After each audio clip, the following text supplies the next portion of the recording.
అమరావతి కోసం కొన్ని వేల కోట్ల రూపాయలు ఖర్చు చేస్తున్నారు అంటున్నారు. కానీ నేను మిమ్మల్ని ఒక ప్రశ్న అడుగుతాను సింపుల్ గా, ఇది నిజంగా ఖర్చా లేక పెద్ద పెట్టుబడా? నేను గత 15 సంవత్సరాలుగా ఎంజే రియాలిటీస్ అని ఇక్కడ రియల్ ఎస్టేట్ కన్సల్టెన్సీ రన్ చేస్తున్నాను.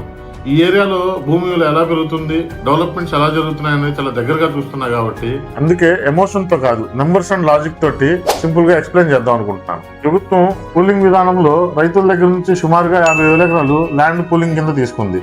దాంట్లో 20,000 ఎకరాల్లో ఇన్ఫ్రాస్ట్రక్చర్స్, డెవలప్మెంట్స్, రోడ్లు, పార్కులు వేయగా మిగిలింది 10 ఎకరాల్లో ఎల్పిఎస్ ప్లాట్ల కింద రైతులకు ఇచ్చింది. ఇంకా గవర్నమెంట్ దగ్గర మిగిలింది 20,000 ఎకరాలు. ఈ 20,000 ఎకరాల్లో 10,000 ఎకరాలు టాప్ కంపెనీస్, యూనివర్సిటీస్ కి ఎకరం 2 కోట్ల రూపాయలు చొప్పున ఇచ్చినా కూడా 20,000 కోట్లు ఆదాయం వస్తుంది. ఇది గవర్నమెంట్ డెవలప్మెంట్స్ కి బేస్ ఫౌండేషన్ అవుతుంది. ఒకసారి కంపెనీస్ రావడం మొదలు పెడితే ఈ ఏరియా ల్యాండ్ వాల్యూ ఒక స్థాయిలో పెరిగిపోతుంది. అమరావతి అనేది ఒక స్టార్ట్అప్ కంపెనీ లాంటిది. మొదట ఇన్వెస్ట్మెంట్ తీసుకొని ప్రాజెక్ట్ మొదలు పెడతారు. ప్రాజెక్ట్ లో వచ్చిన ప్రాఫిట్స్ తోటి ఇన్వెస్ట్మెంట్ రికవరీ చేస్తారు. అమరావతి ఒక ఆర్థిక రాజధాని అవుతుంది. ఇక్కడ వచ్చే ఆదాయంతో ఉత్తరాంధ్ర మరియు రాయలసీమలో డెవలప్మెంట్స్ కి ఎంతగానో ఉపయోగపడుతుంది. అంటే ఇది రాష్ట్రానికి ఒక మనీ బ్యాంక్ లాంటిది. చాలా మంది అంటారు ఆ డబ్బుతో రాష్ట్రం అంతా బాగు చేయొచ్చు కదా అని. కానీ ఇక్కడ ఏంటంటే అమరావతి ఉంటేనే మనీ జనరేట్ అవుతుంది.